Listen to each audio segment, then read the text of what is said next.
everybody, and welcome back for another episode of From BA to Broadway. We are bringing you In the Spotlight. Fwah, fwah, fwah, fwah, fwah. As always, folks, your general programming reminders. Every Monday, we're here with the main pod. Every Wednesday, Danny and I are bringing you In the Spotlight. And speaking of Danny, hi, Danny. Hey, what's up? Ha ha! Speaking of me. Yeah, speaking is me. What's going on? Not too much. Great. How's everyone doing today? As if there's an audience for me to say that too. It's a Dora the Explorer How are you moment. doing today? They're all yelling in their respective establishments that they're listening to this in.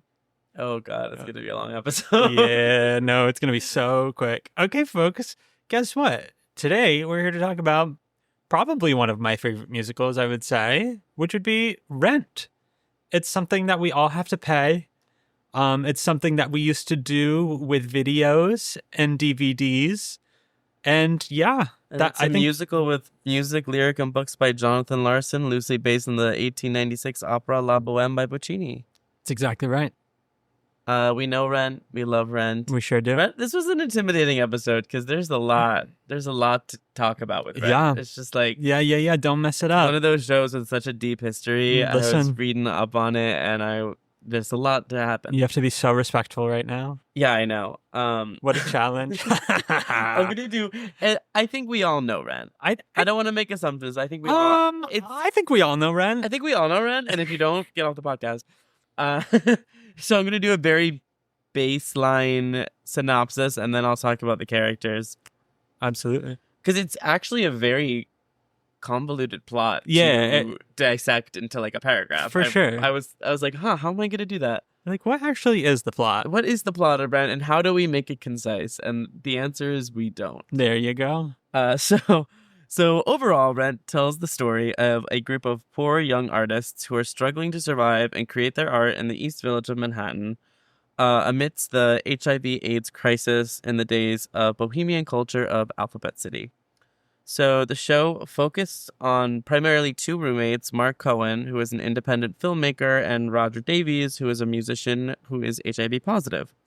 At the top of the show, Roger meets and begins to date Mimi Marquez, who is an erotic dancer, also with HIV. Mark and Roger's friend and former roommate, Tom Collins, is a gay part-time philosophy professor at NYU who is also living with AIDS. And at the top of the show, he meets and begins to date Angel Dumont-Chouinard, who is a drag queen and percussionist who is also living with AIDS. Rounding out our group, we have Maureen Johnson, who is a bisexual performance artist and Mark's ex-girlfriend and ex-roommate. And she is currently dating Joanne Jefferson, who is a lawyer and a lesbian. Our antagonist of the show Two professions. Lawyer and both lesbian. lawyer and lesbian. Yes. We love to see Amazing. our sapphic representation. I'm going to bring that up every episode. Of course. Our antagonist of the show is Benjamin Coffin III, who rounds out. So Mark, Roger, Benny, Collins, and Maureen all used to be roommates together, and then Benny married up and is now their landlord. So he has turned into the villain for them. Mm-hmm. And that is kind of Rent. Those are our main characters. That's kind of our general plot line of the show. And it explores these really controversial topics for the time. They deal a lot with homosexuality, with AIDS and HIV. We are watching these characters get sick and live in poverty and create art and really kind of live in this counterculture that was happening at that time. A lot of homelessness. All that jazz. And something that I learned in my research was that Rent was actually originally conceived in 1988 by playwright Billy Aronson. Oh. And he wanted to adapt La Bohème and replace the luscious splendor of Puccini's world with the coarseness and the noises of modern-day New York City. And so he brought on unknown 29-year-old Jonathan Larson to collaborate on this play, this musical that he was working on. And eventually, Jonathan took over the whole concept and made Rent really his own. and their agreement was that Aronson would share in the proceeds of a Broadway run if it were to go to Broadway, and have a credit as original concept and additional lyrics. Gotcha. Because I think they wrote 3 of the songs together before Jonathan kind of took it on his own. Mm-hmm. That was interesting. I didn't know Yeah. that it was originally conceived by someone else. Wow. And that he had a collaborator at first. And then after Jonathan kind of took over the project, he composed Rent throughout most of the early 90s while he was waiting tables at the Moondance Diner. And over the course of its inception, he wrote hundreds of different songs for the show and many different plot lines.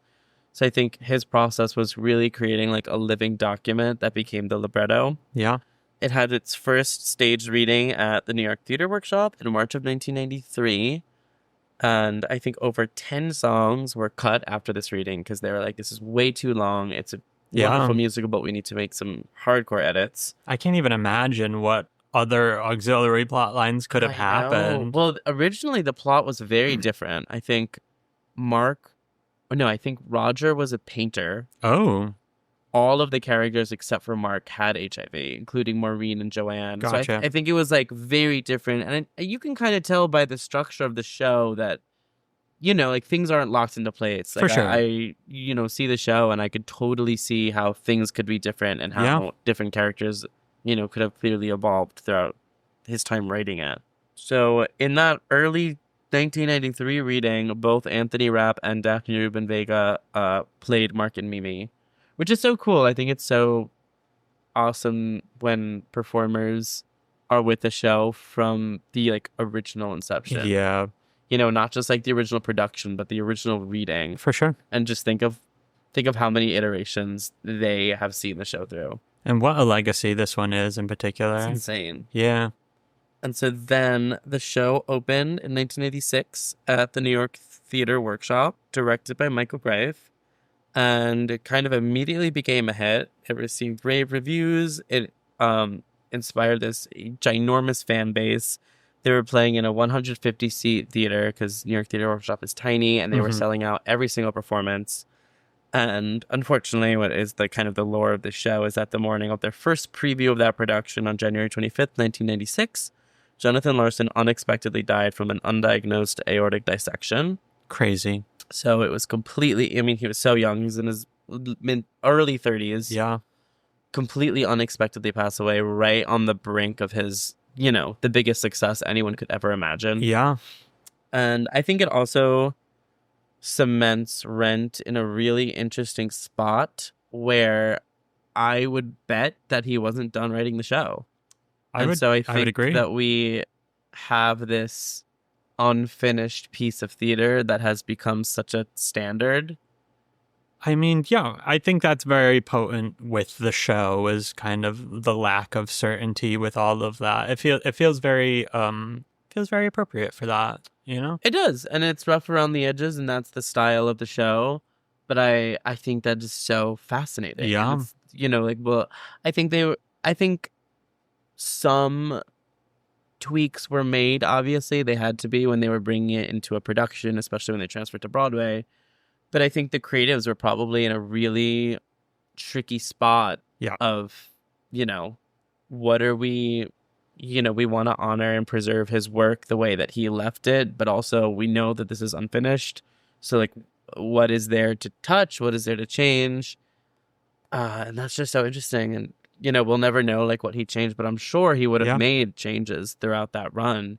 But we have it as it is. It's kind of a cool little time capsule. For sure. Similar to, I think, oh my God, now I'm blanking on the name. The Sondheim. I was about to say that final Sondheim. Final Sondheim. Here We Are. Here We Are, which played at the Shed. Yeah. I saw it, and it was so interesting because it clearly is an unfinished piece of Sondheim. Yeah. And we're watching a show that was in process being written. And I think because we have so much more of Sondheim's work than Jonathan Larson's work, it's easier to watch that show and say, oh, I don't think this is his final product. For sure. So we're watching it at a really fascinating point in its writing.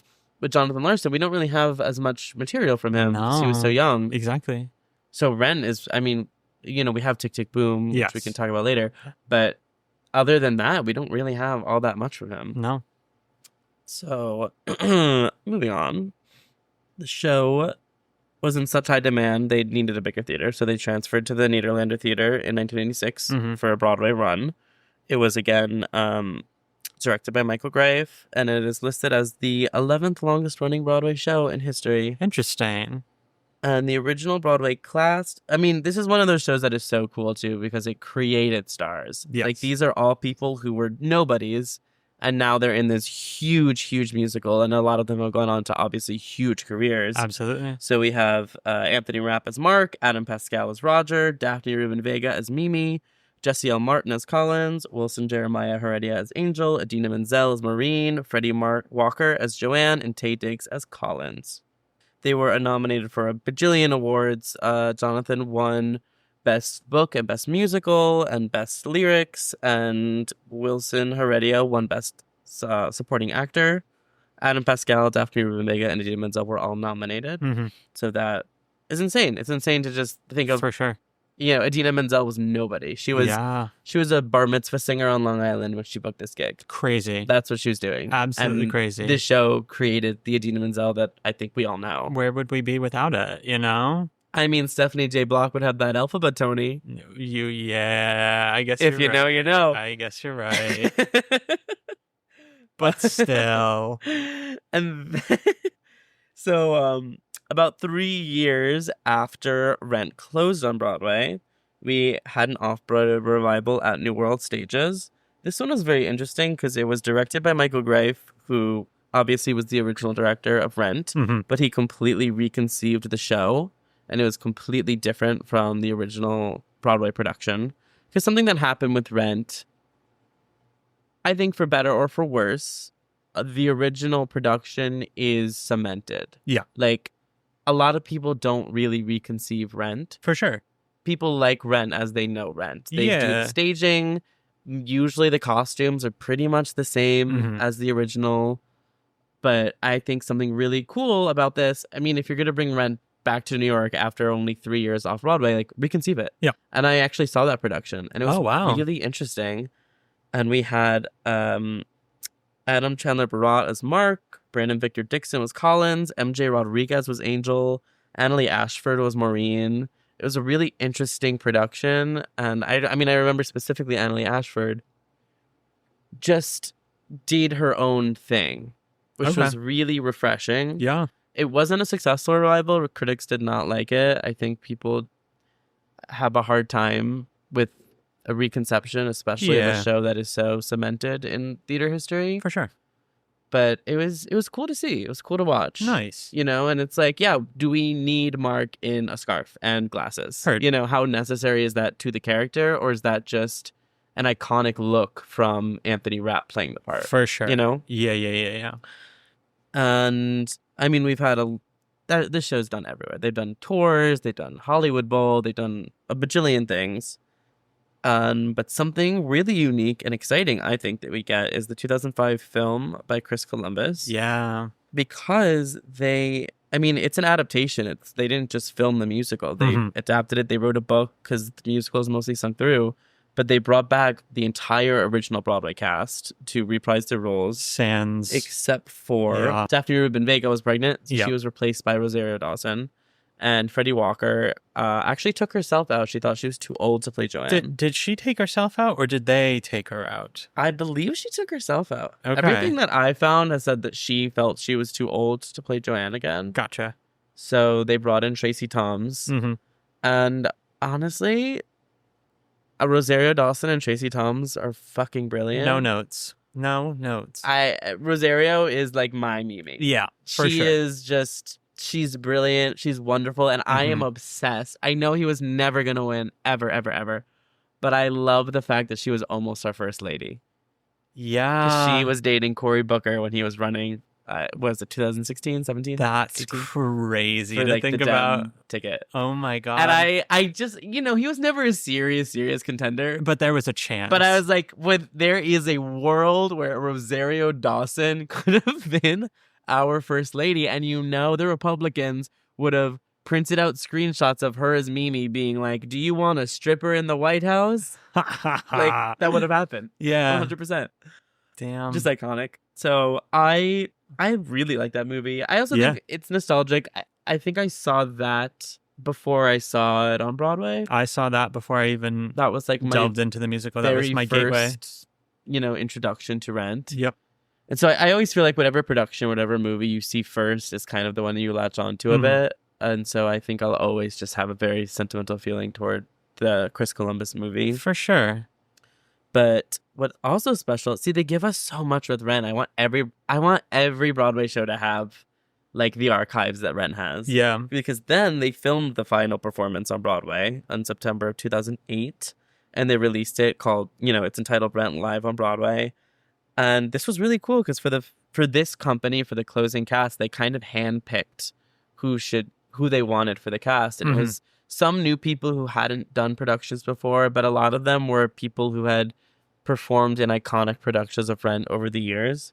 So this cast included Adam Cantor played Mark, Will Chase played Roger, Renee Elise Goldsberry was Mimi, Michael McElroy was Collins. He was my professor in college. It was crazy. I know him very well. Eden Espinoza was Maureen, and Tracy Toms was Joanne. So it's kind of cool that we got Tracy Toms, who played Joanne in the movie, got to do it on Broadway, and Michael was Jesse L. Martin's original replacement as Collins. Wow. So then they brought him back like 10 years later to close out the show. Yeah. And I know Eden Espinoza had auditioned for Rent during its entire run, always got no's, never got to play the part. And then finally they were like, hey, do you want to do the closing cast of Rent and be filmed? So it's cool that they have that crazy amalgamation of these artists who contributed different things throughout the years to the show. And Rent was really revolutionary because they were the first show to do rush tickets. Oh my God. They started the trend of doing $20 rush tickets 2 hours before the show, where the first 2 rows in the Broadway theater were $20 for amazing making Broadway affordable. Yeah. And so Rent had such a crazy fan base. They were called Rent heads, and they would just camp out in front of the theater all night to get these $20 tickets. And Rent started that trend, and That's shows amazing. do it to this day. Unfortunately, prices have creeped up. Yeah. And now we're not seeing all shows do it. Not all shows do it, and we're seeing rush tickets now that go for like $50, $60. And most of them are partial view, Yeah, it's rough. It's not this. Don't get me wrong. I've gotten some really good Russian lottery tickets I saw before, Shocked front row for $20. Oh my God. So some shows still Heck do it. Yeah. But not all shows do it, and some Feels of them like are it depends a on little more what expensive. wasn't sold, really, Yeah. But I think it's really cool that Rent was kind of revolutionary in that way. Yeah. And a lot of people compare it to Hair. Was kind of a lot of the original reviews that I was reading said, like what Hair was for the baby boomers, Rent is for Generation X. I totally It is agree kind with of that iconic, you're tapping into our grunge, our counterculture, and you are portraying that on stage, and we can see ourselves, which is really cool. Yeah. And I don't know what the millennial one is. I think when I think of that one musical that like stuck out in a very different revolutionary way, I see Hair, I see Rent. I personally, I don't know if this is a bias, but I see Next to Normal. I really do. Oh, I guess. And then Hamilton. Yeah. I think that's kind of my trajectory on the past couple decades. So you think Hamilton would be like the Gen Z? I mean, Hamilton was kind of for everyone. Yeah, but like what a flip of the switch, Yeah. That makes sense. For sure. And those are the really big ones that always stick out in my brain. Yeah, I always think of Dear Evan Hansen. Also that. I don't know. I don't think it necessarily had the staying power of the other ones. Yes. But I think especially when it came out, it really spoke to a specific demographic of young people. Twinks. Not people who want to play the parts. Fans of the show. Oh, okay, I understand. And I mean, also that was directed by Michael Greif as well. So it's the same director. Do you have a first interaction with Rent? It was the movie. I watched the movie when I was a senior in high school. That was my gateway to it. And then from there on, I just listened to the soundtrack over and over and over. When I was in college, I tried to get our theater guild to do it. Like every semester, I always pitched it. And I was just really obsessed with it. I had never seen it live and in person until last year, actually. I saw my first production while I was in California visiting some friends from Dogfight. And Luke from, I want to say, episode 9, maybe the LA episode, was Mark. And I feel like Mark can be a very annoying character. I think he can be very annoying. I think it's hard to really nail it. And I have to say, his performance was like extraordinary. I don't know what it was. It truly felt like a breath of fresh air. It was very true to the character, but like, it was so endearing and charming, and that whole production was just really phenomenal. And it was in such a small space. It was in a very small, wide theater, kind of 3/4 thrust seating arrangement. And it was just a really great, beautiful production. It was really intimate because of that space. And it really just lent itself well to that. But yeah, that was the first time I've ever seen it. Actually, first and only time I've ever seen it in person. Wow. Yeah. So I'm thrilled that it was that one. I'm thrilled that it was a friend, and like, I'm thrilled that it really, really held up. Yeah. You know? Yeah. I think my first interaction with it was the movie. That was like a movie. That was like a family movie night. I think wow. Maybe I was a little too young to watch it. Probably. It was like when it came out, we watched it. Oh my God. Like I was kind of young. Yeah, you were what, 8? Yeah, probably 9. I'm probably like 9. I was probably in elementary school or middle school when That's I first crazy. encountered Rent. That's crazy. And Brennan is like my mom's favorite show. Heard. Like bar none, she loves Rent. And so I got to see it on Broadway. I saw the final cast on Broadway. Amazing. And fun fact, my mom sat next to John Favreau. And so funny. She recognized him, but she didn't know how. So they were chatting because he was just like with his wife sitting there watching Rent. And my mom was like, did we go to middle school together? I feel like I know you. Like, I don't know how I know you. And, you know, he didn't, he was just like, no, I don't think we did. That's and they just so chatted. funny. And then we all left. And I think the next day or something, she saw him on TV. I think she was watching Friends. Oh my God. Yeah. And she was like, holy shit. He didn't go to middle school with me. Imagine if he actually did, though. That'd be kind of That would be crazy. So I got to see the movie. I saw it on Broadway. I saw the off-Broadway revival. Yeah. I played Mark in high school. I've seen so many productions because my mom loves it. So she's always like, you know, last year she was like, I got tickets to this community theater production of Rent. Come home and we'll see it. And it was so cute. And I was like, yeah, I'll come home and see a production, like a community theater production of Rent with you. Why not? Why the heck not? I remember I was a senior in high school. I was in the pep rally. I was in marching band. So we were supposed to play the homecoming pep rally. And my mom surprised me with tickets to see Anthony Rapp and Adam Pascal in concert. So I called in sick to my senior homecoming pep rally. Iconic. To go see Anthony Rapp and Adam Pascal in concert. Hell yes. And I got like their autographs after. And my mom was like, my son just played Mark in Rent. Oh my God. He was and I was like, stop it. Oh, wow. So I have a very deep history with Rent. Yeah, of course. I love it. It's one of those shows. I feel like there's a whole lot of shows where, at least for me, I don't always think about them. Like, I'm not always thinking about Rent. I don't really listen to it a lot. Yeah. But it is absolutely a show that I know every single word to. I wouldn't call it my favorite show in the world, but it's a show that I have like a very strong feeling about, and I feel very sentimental towards it. It is one of those shows that absolutely shaped my love of theater and the way that I interact with theater and view theater. For sure. Yeah, it's one of those shows. I think for everyone, it's one of those shows. Any annoying theater kid. Oh, of course. You know, we did it. We all did it. We all freaking sang La Vie Boheme at a cast party or two. At a cabaret. Yeah. We all did Seasons of Love. You know, we sang it at every graduation. It's really just one of those that is a part of just Yeah, culture, like pop culture. Like, I think even wider than theater. for sure. Like, people know Rent. That, Everyone this knows is a Rent. household name kind of It's a thing. household musical, similar to Hamilton. Yeah. It's just It's like every known. sitcom of the time was like talking about it. Like it was mentioned at some point. Like it was definitely mentioned in Friends. Yeah, Probably the episode where Seinfeld. they're doing the crossword, it was like Yep. 6 across.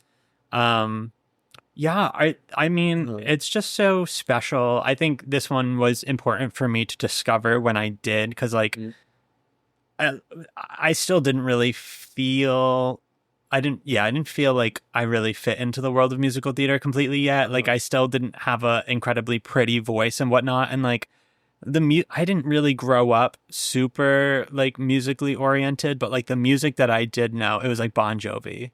Like that was my intro to music, was the Bon Jovi CD that we had in our house, and that that was what I loved. That's what I sang. Like to this day, like that kind of capital R rock is like my favorite thing to sing. I'm Brennan, and I sing capital R rock. And I sing rock, but like not like the other girls. With the capital R. Yeah, I do it kind of like gritty. So, like, it's the gritty counterculture that speaks to you with Rent, because you really feel at one with that gritty counterculture. I mean, look at us. We're sitting in an exposed brick apartment. This place could fall down at any moment. Pre-war, baby. Oh my goodness. Yeah, no, I'm just really grateful for it. I love that there are pieces of theater with this kind of music, and this, I would say, really started it all in terms of that kind of genre. Oh, 100%. And yeah, I think it's a must know for everybody. I think it's something that anyone can appreciate. And I will say, in terms of like operettas in musical theater, I do feel like this one is very accessible.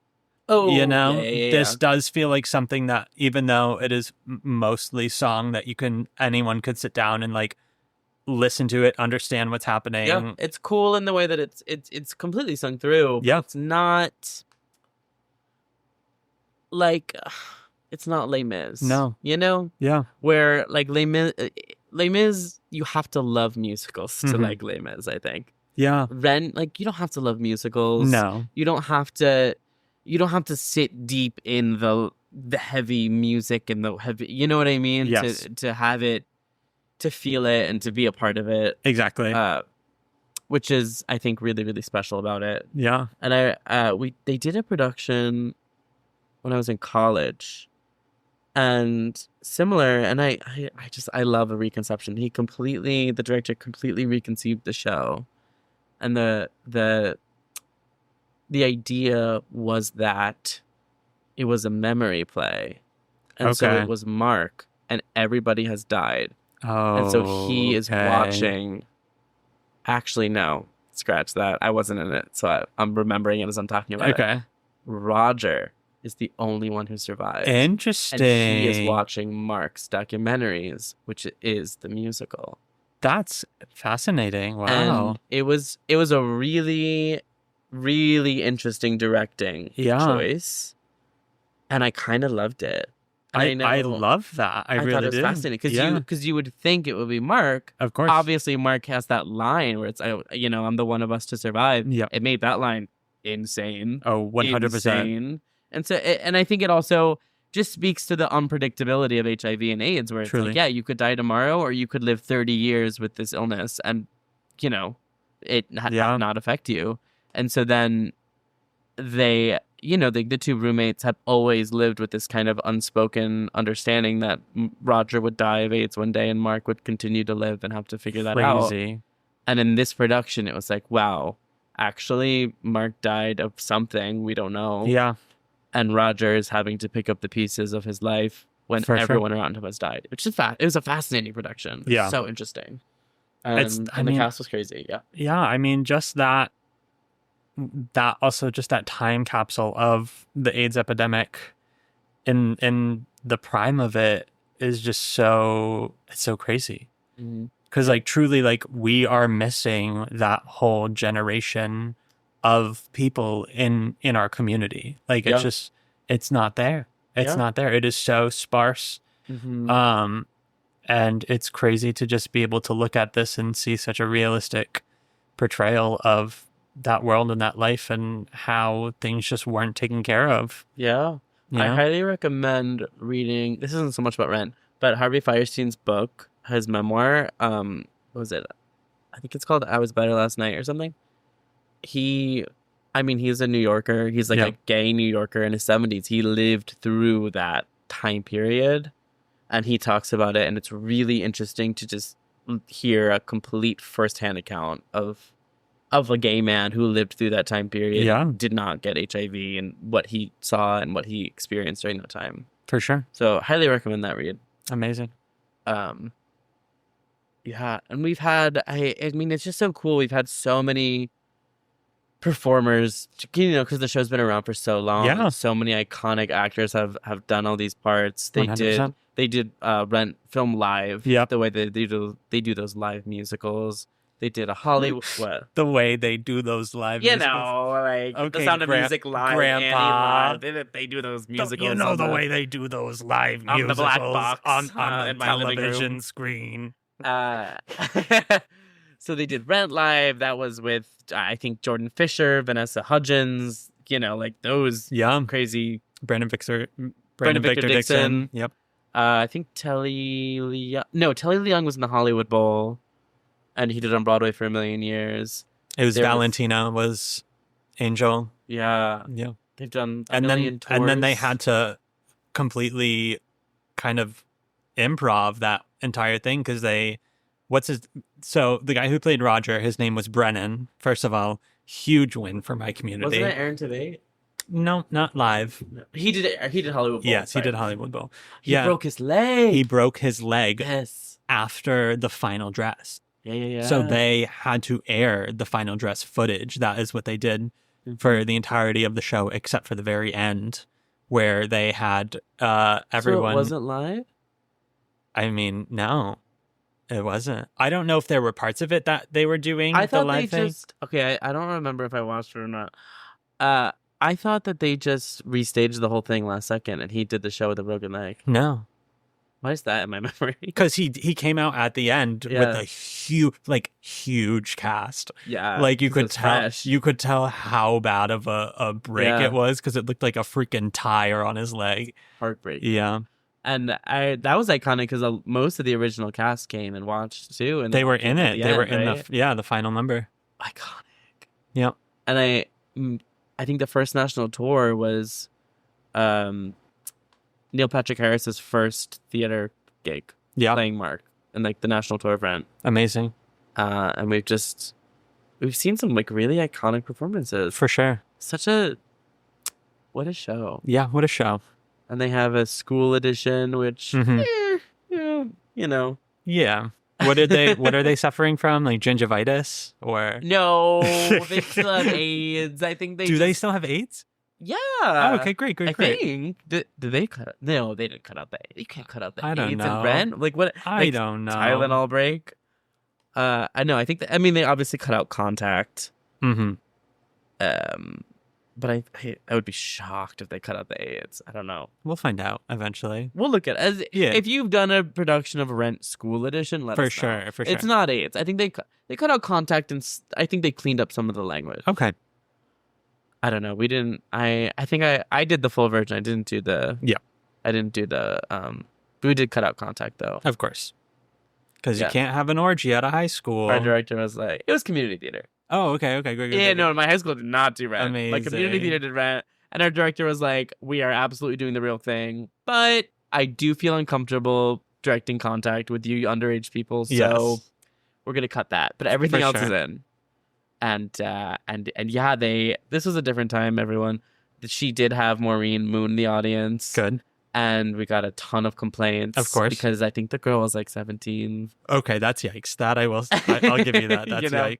So it was, iconic, I'd say. Heard. But yeah. Amazing. I don't know what else we got to say about Rent. I love it. Now I kind of want to watch it. Yeah. Let's do it. Yeah, it's crazy. Yeah, I don't know. There we go. Imagine having seen that original production.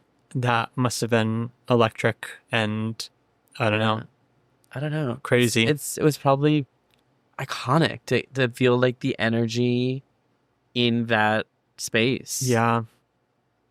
Although I have read that when the original cast started leaving, there was issues because it had such a devout fandom. Oh, wow. They heckled the new actors. That's terrible. So Sherry Renee Scott replaced Adina as Maureen. She was like the original Maureen replacement, and people just walk out in the middle of Over the Moon because they were like, "This isn't Adina. Like, this is not Maureen." Yeah. And so I think that especially those early replacements really experienced something that I've never heard of since or For before. sure. You Yeah, know, yeah, like, can you imagine that? No. That's just insane. That's a lot. For a show to create such a fervor. Yeah. That people can't even accept. Like, that doesn't even happen with Hamilton, you know? Yeah. Like, the original cast left and people were like, whatever, it's still Hamilton. Mm-hmm. But Rent just became so synonymous with these performers. Like, crazy. Yeah. Crazy. And, And I will also say, if you are a fan of Rent, I highly recommend listening to Tick Tick Boom. Oh my God. The movie. Go watch Tick Tick Boom. Go watch the movie. It is a musical that is brilliant in its own right. But it also is so tied into Rent. And it is about Jonathan Larson wrote it. It's a memoir musical. Mm-hmm. He used to perform it as a one-man show in off-Broadway venues. Yep. And it is about that time period where he was just a starving artist, a poor waiter, writing Rent. Exactly. And I don't know. When I was reading all the way things shook out and like the way the production was about to open and he died, and I was like, he was almost one of the craziest rags to riches stories. 100%. And he just never got to experience the fruits of his labor paying off. I mean, he wrote one of the longest running Broadway musicals in history. Yeah. And he used to just live in this crappy apartment in the East Village and be a waiter. You know, it could for sure. Just absolutely crazy. An absolute legacy that he left, and he's really up there with all those. He's up there with Sondheim, you know? Yeah, I mean, Sondheim was one of his mentors. Of course. One of his biggest mentors, I think. And I think Sondheim... Was it Rent or Tick Tick Boom? I think it was Rent that Sondheim would guide him on. That's amazing. Like, not ghostwrite in any way, but I think... I don't know how they met. I should have done more research about this. Whatever. But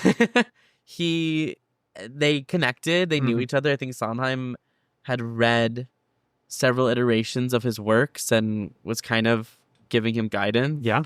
In the way that, I mean, Sondheim was a brilliant teacher in his own right. And was always down to mentor other people and help other people. Mm-hmm. In the way that I think he was he is a mentor to Lin-Manuel Miranda. Yeah. Or was.